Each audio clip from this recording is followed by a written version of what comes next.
Hi everyone, my name's Isabel Hayes, and I am going to be talking about prompting today.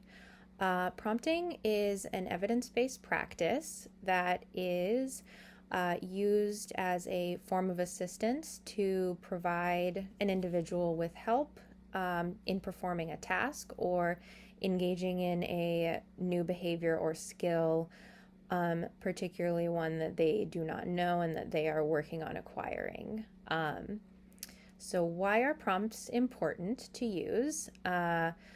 Firstly, due to the fact that this would be a new skill for individuals to learn, prompting or providing assistance can increase the likelihood that the individual will perform the correct response and reduce frustration for the individual while they're learning the task.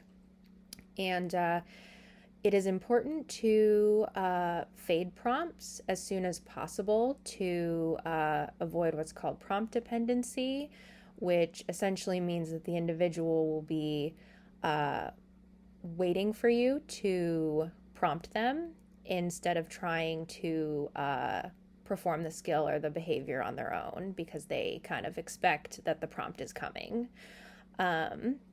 And then the goal of prompting overall would be to have the individual be as independent as possible. So, always starting to use the least intrusive prompt first is the best practice to also avoid prompt dependency and increase independence, which is the ultimate goal. And so, there is a visual to kind of explain the most intrusive to least intrusive. So obviously independent is going to be at the top. And you can see the arrows. This is least intrusive to most intrusive.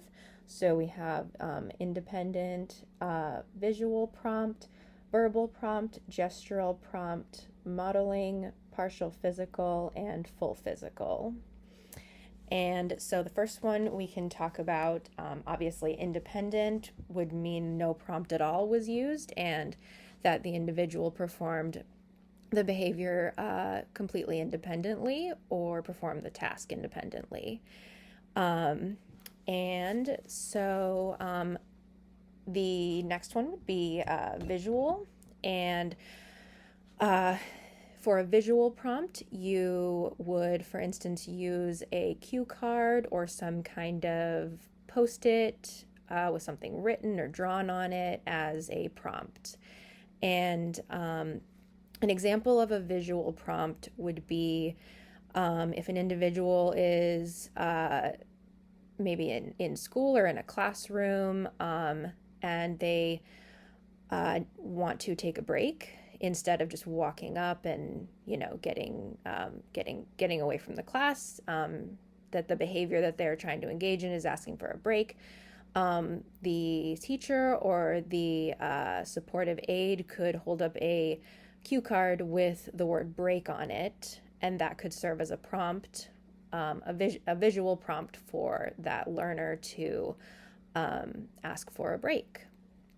And then next, we're going to go down to verbal prompts, which would be the next intrusive. And this is essentially spoken words to explain the correct answer. And a example of a verbal prompt would be teaching a client to label or tact an item, such as ball. So you could ask the client possibly like, what is it? And hold up the ball. And if the client doesn't respond, then you would respond with a verbal prompt of saying ball and having the client repeat what you say, which is ball. So that would be an example of a verbal prompt. And then we would go to gestural.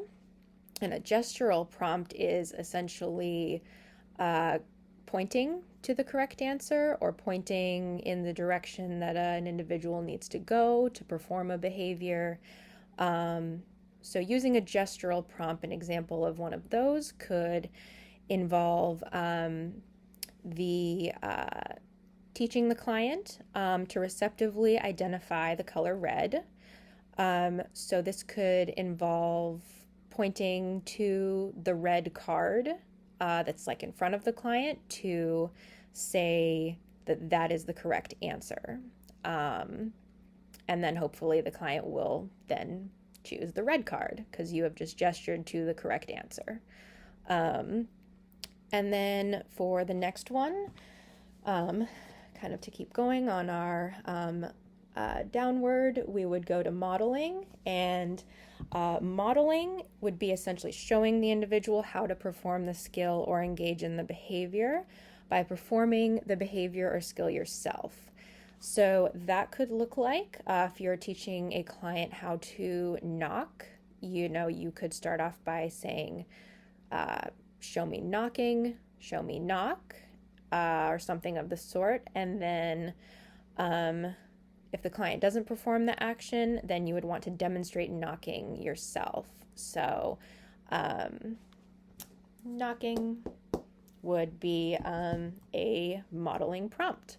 So then we're going to go down to partial physical, and that would involve touching the individual to perform the correct behavior or complete a task, but without fully guiding or assisting them to complete it. So you're only partially helping them, kind of guiding them to the right answer. And something that is an example of this could be teaching an individual to wave to someone.